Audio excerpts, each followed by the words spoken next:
up, I hated physics and mathematics.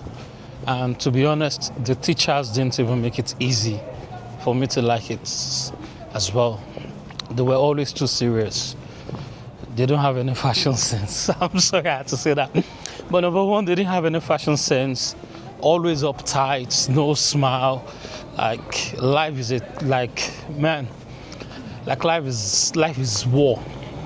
I'm not always in a good mood. At every point in time, they're so happy to just call you out, to point you out. But you see, my favorite subjects, English, biology, economics, the teachers were quite different, especially my biology teacher, Mrs. Chi. Not Mrs. Chi, Miss Chi. She was Miss Chi. She was actually a very beautiful lady with fashion sense. I think she was young back then. But I understand perfectly why the math teachers will tie the whole world to their chests. It's not their fault. You know, with the constant cost of living, no one told us that we will have to subscribe to being alive every day, every month. The moment you don't pay that subscription, my guy, you're on the street. I'm very sure irresponsible people don't even know what God has done for them. So now I totally get it. With the cost of living always constantly going up on the high side, I get it. I get why the maths and the physics teacher back then are just always angry. But recently, I actually wish I paid more attention back to those principles of mathematics, the principle of physics, because back then I just used to think about it, that what are we going to use all of these principles and all of these laws for until hello.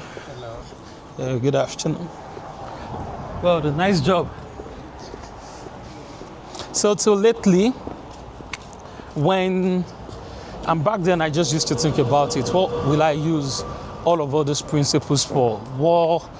So for example, let's talk about Isaac Newton's first law of motion. I remember last week I wrote on my blog, and I share here as well, that if you've ever, as a creative, if you ever feel stuck, there are 4 things that you need to be able to do for you to leave that position, which is number 1, you need to be able to come to a place of meditation for you to think. And the second thing is for you to be able to act. The third thing is for you to be able to take risk. And the last thing was for you to be able to believe.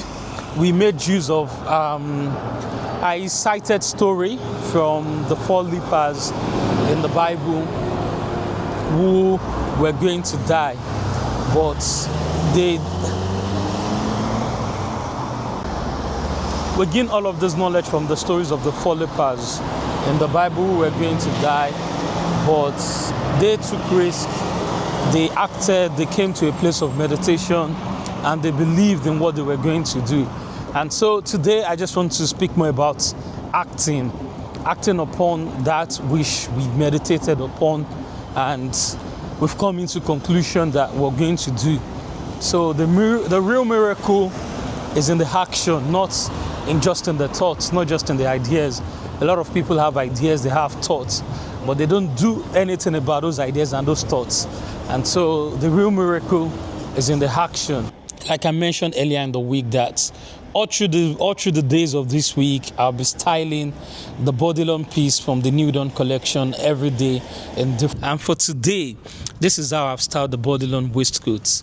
So let me know what you think about this in the comment section. It's more of a casual look. So let me know what you think about this in the comment section. Issue of blood. If she just had that thought and kept the thought to herself, I didn't make any attempt to touch the hem of the garment, acting on that thought, we most likely would not hear about her story till this very day. She wouldn't have been part of the history books, but the reason she has been part of the history books is that she took actions. And I didn't narrate all of this story to tell you to take actions to be one of the model walking the runway on the 30th of August. But yeah, if the shoe fits you, join us on the 30th of August as we'll be making history together.